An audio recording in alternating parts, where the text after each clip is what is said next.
merely commented on his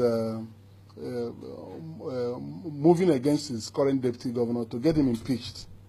And I felt it was unconscionable on his part.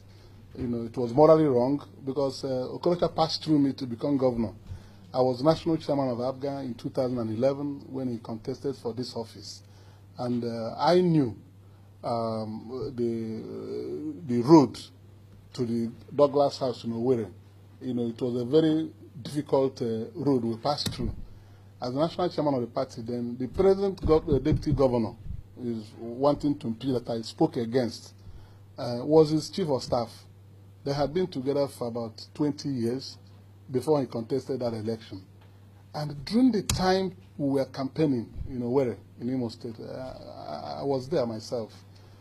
This current deputy governor was arrested, you know, and detained for 3 weeks because he was accused of arranging people that attacked Obasanjo when he visited Owerri at that time. No, PDP was in charge at that time.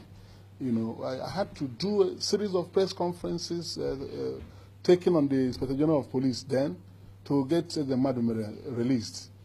Eventually, a few days to the election, he was let off. And when we went to that election, you know, we won, ABGA won, and of course, there was a twist.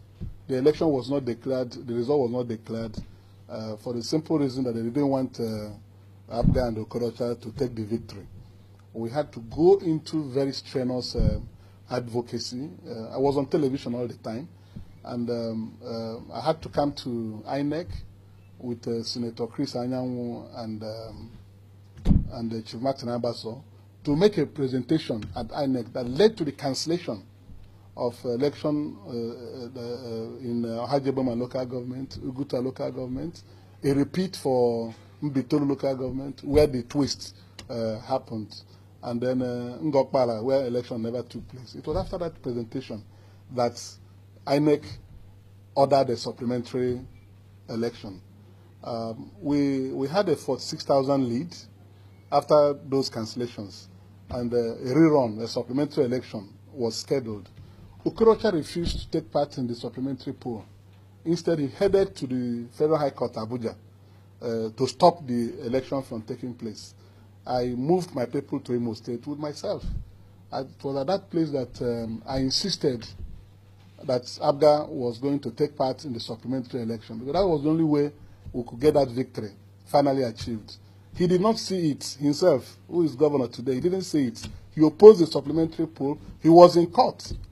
But because I said ABGA will participate in the supplementary poll, because I knew that was the only way out. If we hadn't held that supplementary poll, 28,000 votes for PDP that were cancelled in Ohajebema would have been added to PDP. So he was very naive. He didn't see these things. We drove it. I drove it, and went to that supplementary poll where I also served as a local government coalition agent in Mbitolu. He didn't know. He didn't have the understanding of how to conclude the process.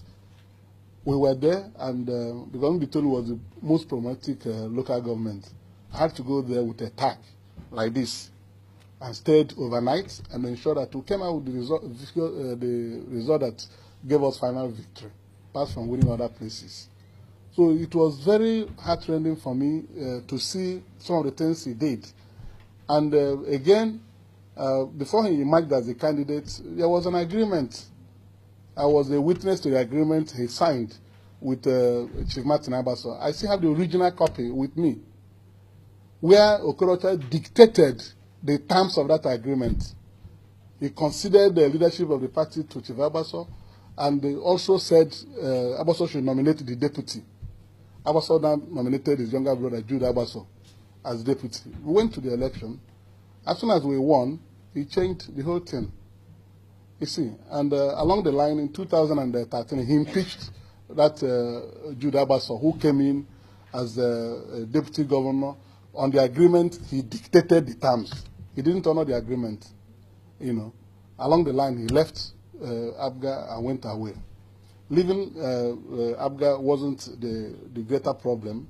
but the issue is his governance of the state. So it's very heartbreaking for me to see a man who came very humbly, answering me, yes, sir, getting to that office and started bullying everybody. He removed his deputy, impeached him. That was not enough for him. Going through his governance profile, you are a journalist, you've been covering activities there, insulting religious leaders every day. Even people who supported him to become governor. Life is not like that. So when he moved against his second deputy now, I felt it would be a guilt of silence if people don't call him to order. So I had to bring him to his moral sense that what he's doing is not what a Christian should do. It's a bad record for somebody to be governor and impeach 2 deputy governors within his tenure of office. I told him not to do that. So, of course, I expressed regret that somebody who passed through our hands to become governor is behaving like this. So he just retorted and said I was whiling away time in the Senate. That was not a reply expected from him. So somebody who is a trickster, Okorocha is a trickster. If you cannot live by the words you profess, you cannot aspire to leadership. Leadership is about honor and consistency of character. If you tell somebody this is what you are going to do, and you get into office and begin to do the opposite of what you promised, it's 419. So he's a complete trickster, and I don't want to put my energy on him. He's already a drowning man. He's a sinking ship in IMO State. He wants to make his son-in-law governor of IMO State to succeed him. When he became governor, Eze Madumere was chief of staff. This his son-in-law was deputy chief of staff. Along the line, he married his daughter, and now that he's going, he wants that his son-in-law to succeed him and the deputy governor to be impeached. I think he's the type of thing Idi Amin did in Uganda. In a society of this level of development, you cannot tolerate leaders who behave like that, who cannot see what the society wants, what the standard should be. His son-in-law is from his zone in IMO State. So when he finishes, he'll foist him on the state. Is that the way to provide leadership? So I only made a small remark that you should not muzzle the ox you used to thresh grain, and he found it offensive and he descended on me that I'm not doing anything here. You've been covering my activities here. Have I been idle here? I've not been idle. So he's the one who is failing in governance, and the reply he has to give to something he has no defense to is that I'm just settling down in the Senate. So the answer to your question, Okorocha is a trickster, and nobody should take him serious. He has 10 months from now to give account of his stewardship. That is my consolation, because in 10 months' time he will be out of office. Reality will dawn on him. All the people who played any role in helping him become governor, all of them are his enemies today. Is that the way to provide leadership? It's when he leaves office that he will now know the difference between public treasury and private treasury. When you use public treasury and public trust to enlarge your coast, by the time you leave office, people will come after you.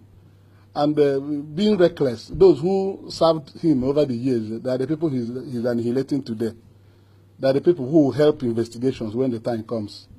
So you should go and take Panadol and sleep, and know that governance is a very serious business, and leadership is a public trust. You cannot abuse it. You go to your village and build a private university with state resources. These things are open there. You cannot convert state resources to private resources.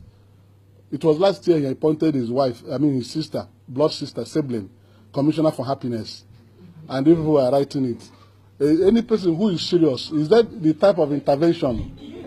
Is that the type of governance somebody will provide?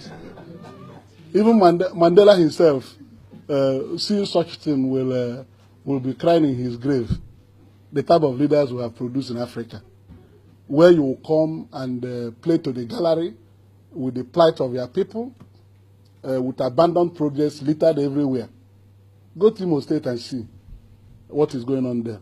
27 hospitals he started, one per local government, all of them are abandoned. And he said that I'm not doing anything at the Senate. So I'm only calling on his moral conscience to know that there are boundaries a leader cannot cross, you know. So if he thinks that he's a Superman, let him complete the impeachment of Eze Madumere. He will regret it. I know very soon he will run away from the process. Because you cannot be sleeping with somebody who knows everything about you. Tomorrow you wield a stick as if the person is not a human being again. Some of these things will come to bear. So what you read was just a misplaced aggression. The man is drowning in IMO State. And I had to say so because if I didn't tell him that, it means that I encouraged what he was doing. Haven't come through my hands to become governor. So I simply dissociated myself and asked God for forgiveness. That was what I did. No, when he was coming and said, cheers, sir, sorry, sir, cheers, sir. That's why I'm calling him a trickster. You know, somebody who will tell you, cheers, sir. That's my oddly there. He's been working with me since 14 years.